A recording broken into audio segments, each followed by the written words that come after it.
The Chicago Bulls do the most Chicago Bull thing after losing to Utah in double overtime yesterday. They stun the Nuggets in Denver. Talk about it right after this.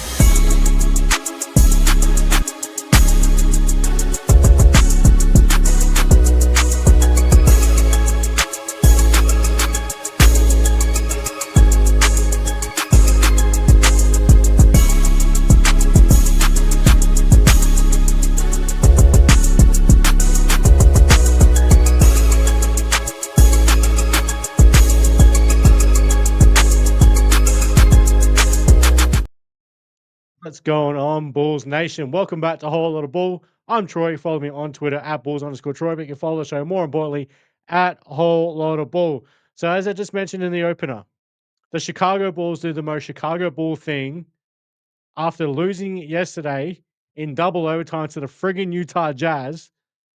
They go to Denver and stun a full strength Denver Nuggets team.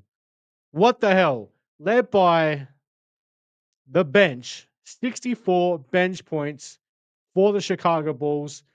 I believe Denver's bench was owning in single digits for this game. So huge effort there from the Chicago Bulls reserves, led by Ayo Dosunmu, who had 21 points off the bench, 8 of 9 from the field. Jalen Smith had a huge performance. He did have a little bit of a shoulder injury scare there where he got tied up. I think it was with Valanciunas or Jokic. I believe it was Jokic. Now, one question I'm going to have, like, what I know that's originally a defensive foul, Jalen Smith, but when a offensive player like that pins a defender's arm underneath their own arm and pulls them like that, why isn't that an offensive foul? Because that, as it did with Jalen Smith, caused an injury.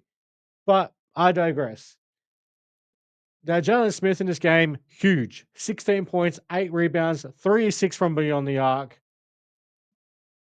No blocks in the game, but he played some very effective defense on Nikola Jokic in this game, which, hey, Nikola Jokic is Nikola Jokic.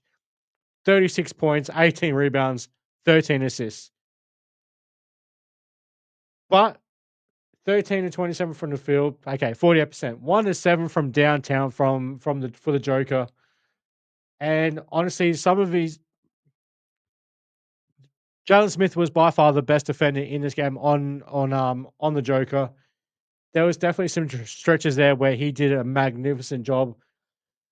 Considering it's Jalen Smith and it's Nikola Jokic, I'm not saying he locked him down or nothing like that. I'm just saying, considering the caliber of the two players, Jalen Smith and Nikola Jokic, Jalen Smith did a fucking hell of a job. So kudos to Jalen Smith on that one. Now, Javon Carter as well brought a spark plug off the bench. He comes in his plays 18 minutes in the game, but no Coby White in this game again. Obviously second night of a back-to-back, so he's not playing a back-to-back anytime soon. Tre Jones was out of this game yet again with an ankle injury, so Javon Carter gets some playing time, and he plays 18 minutes, 15 points, 5 of 13 from the field, but 5 of 10 from beyond the arc. We all know the bald-headed host, shout out Hayes. We all know that he's not afraid of chucking up shots, and he's going to get those shots up. That's for damn sure. 10 3-pointers attempted in this game, makes 5 of them. Okay, I've not been a Javon Carter fan. Now, I'm one of those guys who, back when we first signed him, I thought he should be the starting point guard for this team. Hand up, I was dead wrong. Dead wrong. But in this game, Javon Carter stepped the hell up, and in a way that we definitely needed him to. So shout out Javon Carter. Hell of a performance tonight. Dalen Terry brought some good minutes off the bench. Like, probably more some scrappy defense caused him some problems. Nothing really on the stat sheet really stands out. Julian Phillips came in 1 of 4 from the field in 10.5 minutes. I mean, every single player that came off the bench tonight for the Bulls. For those who love the plus minus stat, every single player on the bench was a plus.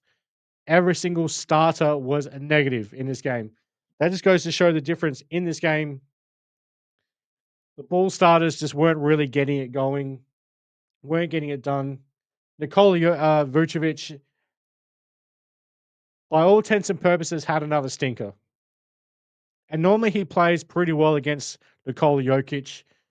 Maybe something now we all know that Jokic and Vucevic go out to dinner the night before a game. Well, obviously that couldn't. Maybe they were doing it after the game tonight because obviously um, Joker and Vuce. Well, sorry, Vucevic was in Utah yesterday, so couldn't exactly go out to dinner last night. So they're probably, I think it's Jokic's shout tonight, and after that performance, and the money he makes, he might as well. He should always shout out Vucevic. But yeah, Vucevic absolute stinker in this game. 8 points, 9 rebounds, 6 assists, still, but 3 of 13 from the field, 2 of 8 from beyond the arc. But I do need to give Vucevic some credit, just a little bit of credit. He made some big plays down the stretch. Hit that a big 3-pointer down the stretch to put us up by 4.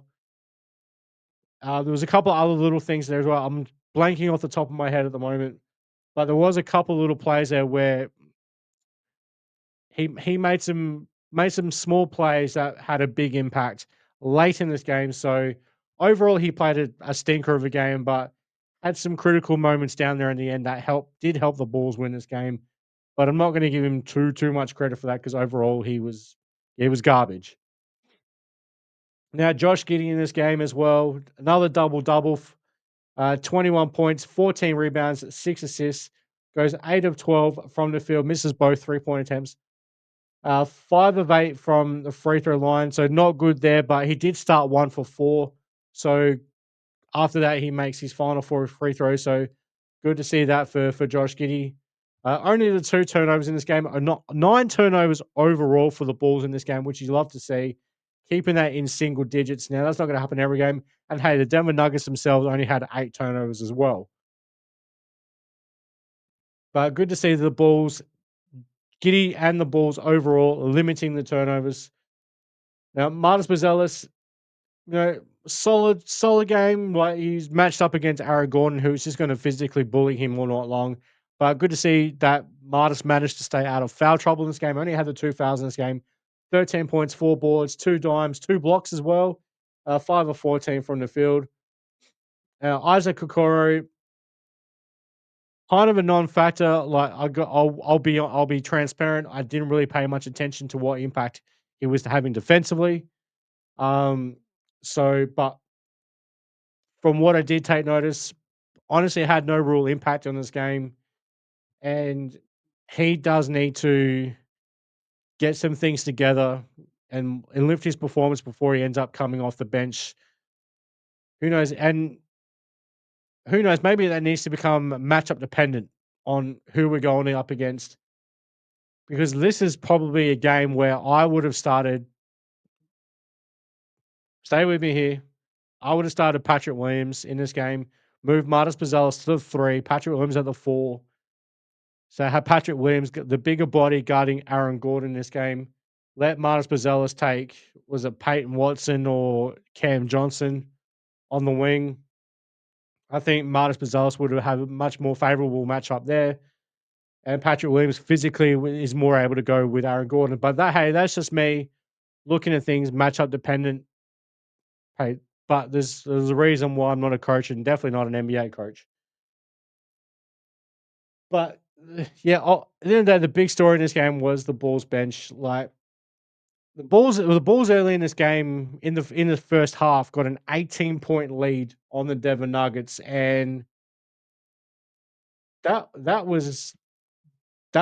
insane to have an 18-point lead on the Denver Nuggets after the Nuggets got out to an 8-point lead on the Bulls early. Bulls claw their way back. The bench comes in and just explodes, gets that 18-point lead, and then obviously by halftime, Denver's back in front at by a point at the half. Now, looking at some of these numbers between the two teams, 53 rebounds each, so dead even. 31 assists to 21 in favor of the Bulls. So great to see the Bulls still moving all around there. 5 steals to 6 steals for Denver wins that one. Chicago 4 blocks, Denver 5 blocks. So these numbers are quite even all around, like 9 turnovers to 8. Bulls win that one, like, well, had one more turnover than than the Nuggets.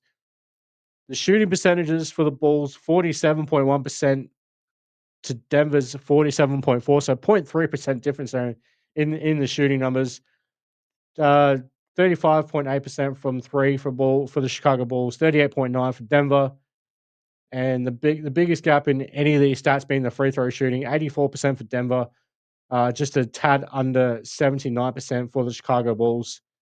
Now points in the paint, even again, 50 to 48 in favor of the Bulls.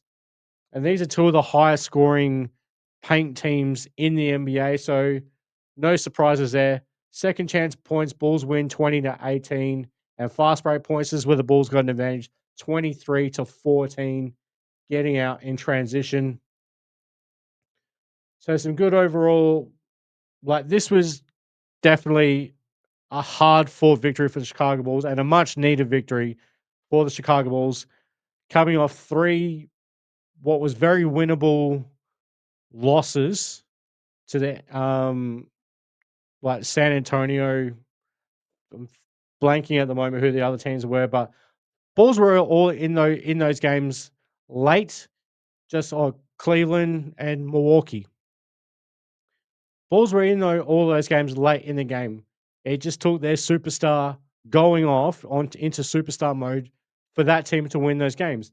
And then they come off two brutal losses, one to that god awful, dreadful bullshit loss to the Detroit Pistons, and then yesterday to the Utah Jazz. So good to see the Bulls finally end that 5-game losing streak. Denver was on a 7-game winning streak. So both streaks come to an end in this game. But a much needed victory for the Chicago Bulls in this game. Get a day off, and then they head up to Oregon to play the Portland Trail Blazers. So what was today? Tuesday. Games on Thursdays. So Patty, I know you're watching or listening, whatever, whichever one you're doing. Thursday, it's on. Bragging rights between us. It's going to be an interesting battle.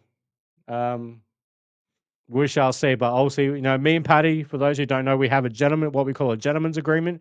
We do not talk about either of our team's performances on the day until we know that the other person has watched the game. So I know Patty's not going to say a damn frigging thing until I've watched the game on Thursday afternoon after work.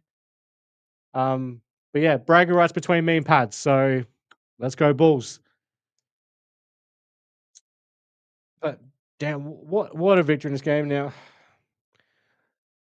Can someone drop a comment down below why the Bulls, and I think it was Josh Giddey, was given a delay of game warning? I believe that's what he was called for when he went up for a layup, missed it, tapped his own rebound back in, and then he gets. I believe he was called for a delay of game. He didn't even touch the ball, so why is he getting called for a delay of game warning? If someone knows the reason behind that, drop it in the comments down below. Hit the like button while you're there as well, and subscribe if you haven't already. But yeah, like great victory here for the Chicago Bulls. Honestly, I don't have much more to add to this one. Huge victory. The losing streak is over. The Bulls moved to what is it, 7-6 now after 13 games. And let's see where we do currently sit in the standings in the Eastern Conference. We've moved back up to ninth in the Eastern Conference, just half a game behind the Miami Heat for seventh. And the Detroit Pistons, those bitches are rolling. They're on a 10-game winning streak. It should have ended the other day when we played them, but hey, it is what it is. So yeah, hopefully this win, and we get Coby White back against Portland. Tre Jones hopefully is back as well. Hopefully things are starting to look back up again for the Chicago Bulls. Hopefully we get another victory against Portland, and then we return for some home cooking, and we got the NBA Cup game against the Miami Heat at home. And then we got the Wizards, and then the Pelicans, and then the Hornets, and then the Pacers to round out. I think that's all of November's schedule. So at Portland, home against Miami, home against Washington. We go to New Orleans for the Pelicans. We go to Charlotte for the Hornets. In Indiana for the Pacers. That rounds out the month of November. So there is definitely a possibility that the Bulls can put together a new winning streak. It's possible. Excuse me, I'm still battling this bug that I've been dealing with for weeks. So we're possibly looking at a 1, 2, 3, 4, 5, 6 game winning streak to end in November. That would put us at 12-6. I believe it would going into December, and then we're back in Orlando, home against Brooklyn, home against Indiana, home against the Golden State Warriors, home against Cleveland. Nice little home stretch there, and then we're in Cleveland, in Atlanta, home against Atlanta as we go into Christmas. So there is definitely potential. Looking forward to over the next month of games. There is definitely a potential here for the Chicago Bulls to set up their season as we go into the calendar year of 2026 to get themselves a nice buffer above 500. The Bulls need to take advantage over this next month of games and start stacking some wins up, especially if we want to be a serious playoff contender and just skip the play in altogether. Let's get into the playoffs itself. But hey, we'll see what happens. Looking forward to this game against the Portland Trail Blazers. Um, so yeah, that's going to do it for this edition of Whole Lotta Bull. Thanks for tuning in once again. Again, if you haven't already, hit the like button, subscribe to the channel, and yeah. Until next time, Bulls fans. See red. Go Bulls. It's on Thursday, Paddy.